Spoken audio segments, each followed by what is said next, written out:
This is Charles Ross, and I'm so excited to come to you today because you all are such an important part of us fulfilling our vision, the vision of creating a place that kids and families love so they can experience a loving God. You know, there are two key topics that I'd love to breathe some life into that relate to us creating this place that kids and families love. The first of which is safety. You know, one of the primary strategies that we have towards keeping our kids and families safe in the NLC Kids environment is the name tag system. You know, sometimes we notice that the name tag system can be a little bit of a challenge. Sometimes parents will stuff the tags in their pockets and end up losing it, or maybe they'll drop it.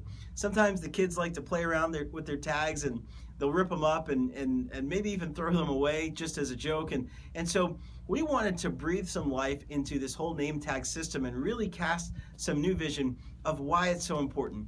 Our name tag system is important for two primary reasons. First, it is the primary way that we can contact and connect with caregivers throughout the service in the event of any type of emergency. It's also the primary way that we're able to properly pair the child with the caregiver at the beginning and the end of service. So there are two key things that we ask you to join in on with us as we try to elevate the awareness of the importance of our name tag system with our children and our parents this month of June. The first of which is this.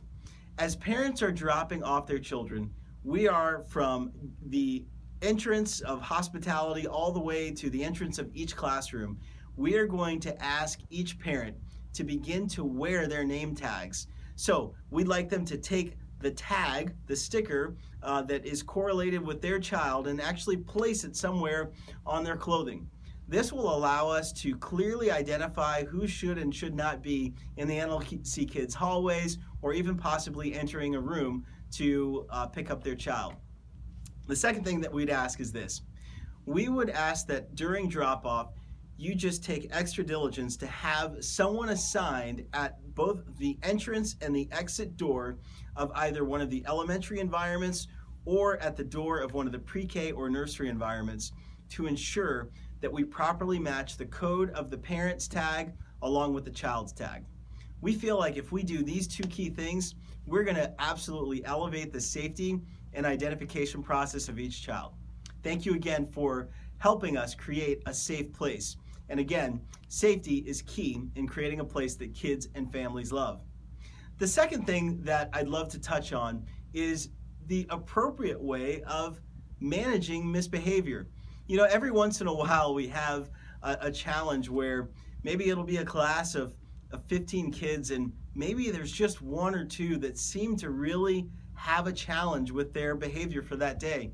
You know, we never know what's going on at home and we never know some of the challenges that child may be going through. And so we want to continue to create a place where we are welcoming to everyone, where we continue to extend grace and love. And sometimes it can be a challenge though.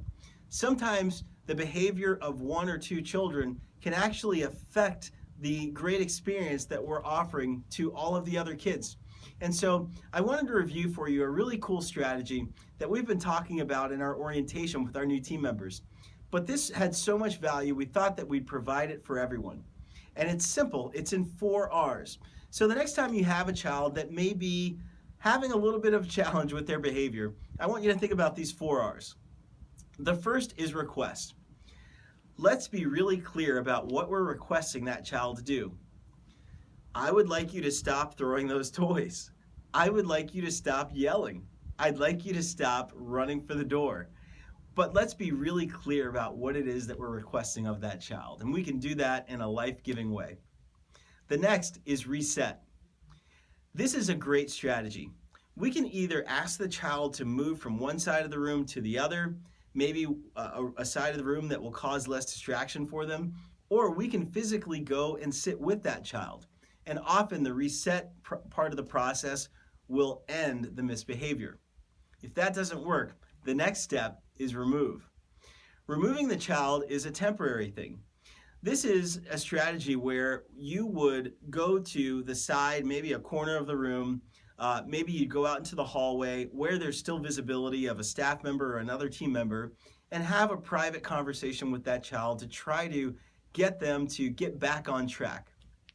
If all of these strategies don't work, then we want to remind you and we want to empower you that that you do have the ability to release, and that's the fourth R. You do have the ability to release a child from that class. And again, the whole idea is this. We want an excellent experience for both the child that may have a misbehavior challenge for that day, but we also don't want to compromise the experience for all of the other children that are coming there to be a part of that NLC Kids service. So, again, the 4 R's: request, reset, remove, and then if need be, release. Releasing is as simple as identifying the code on that child's name tag and flagging down one of your local staff members. We'll make certain that we handle the rest. Thank you so much for being such a vital part of kids ministry. You all are helping us create a place that kids and families love so they can experience a loving God. Have a great weekend.